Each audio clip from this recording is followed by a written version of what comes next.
Guillaume Lenain.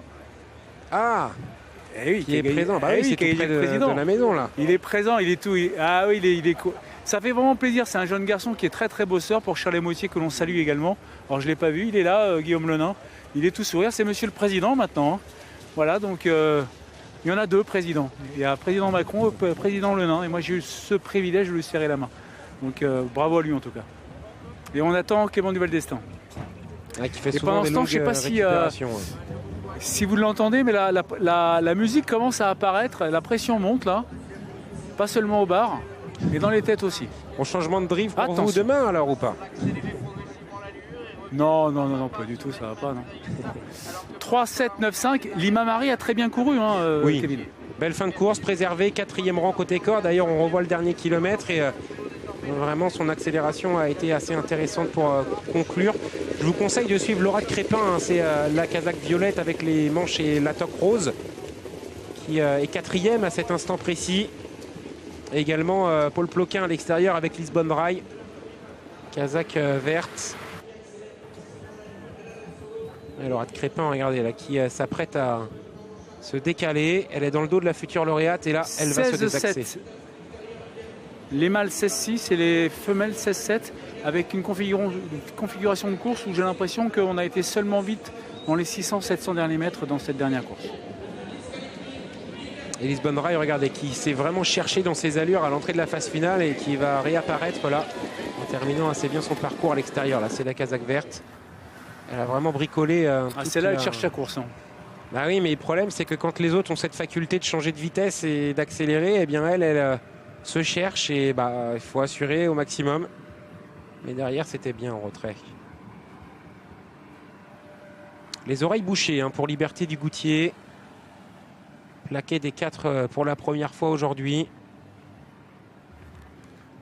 Ouais, puis la dernière fois, certes, le lot n'est pas extraordinaire, mais elle perd du terrain, elle fait un gros effort pour revenir le long de la corde en 4-5e position. Ensuite, elle est gênée, elle est obligée de progresser à mi-tournant final, un petit peu en épaisseur.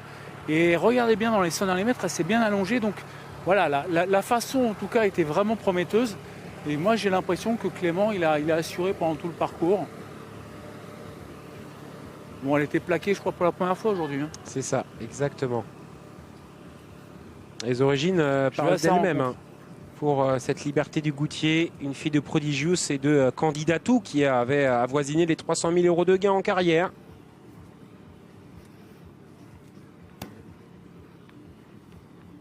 Avec notamment plusieurs victoires sur l'hippodrome de Vincennes. Sa mère est lauréate d'un groupe 2, hein.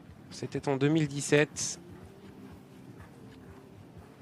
Casaque de l'écurie Saint-Martin, donc. Casaque que vous connaissez parfaitement. Qui a toujours la flamme.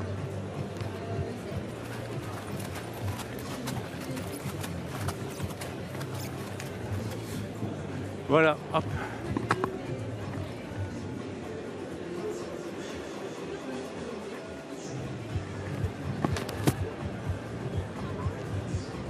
Clément Duval-Destin qui va retrouver le sourire. Et Stéphane retrouve son micro. C'est bon. Non, c'est pas ça, c'est que je pensais que en fait ça s'est. J'entendais plus personne parce que ça s'était débranché, mon petit fil. Bon alors comment vous l'avez trouvé? Vous avez assuré tout le parcours, Clément?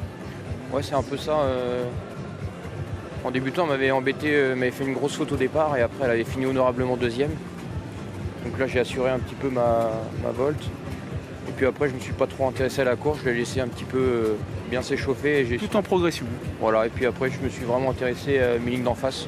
C'est une jument qui a beaucoup de tenue mais qui manque un petit peu de vitesse. Donc voilà, et puis aussi le fait d'être plaqué, ça l'a énormément aidé. Mais c'est bien ce qu'elle fait dans les 200 derniers mètres quand même. Ouais, bien sûr, puis je suis encore avec de certaines ressources, donc non, c'est une pouliche qui a du potentiel. Il faut qu'elle prenne un peu de vitesse et puis ça va faire une bonne jument. Un peu plus tôt dans la réunion, Lucas, comment vous l'avez trouvé? C'est quoi votre analyse à froid? Kenzao, un peu déçu. Après, peut-être que j'aurais dû rouler un peu plus, mais peut-être que ça n'aurait pas changé grand-chose. Le cheval qui a beaucoup de tenue. Ouais, mais dans les sorties du dernier virage, j'étais pris de vitesse et j'ai pas pu aller plus vite, donc bon, prochain coup, on essaiera de rouler. Ça sera peut-être pareil, mais au moins on essaiera différemment. Merci Clément. Voilà donc pour l'analyse de la soirée de Clément Duval d'Estaing qui avait assez mal débuté et qui se conclut de la plus belle des manières avec cette Liberté du Goutier qui gagne à 3 contre 1. Hein. C'était plus la favorite en finale.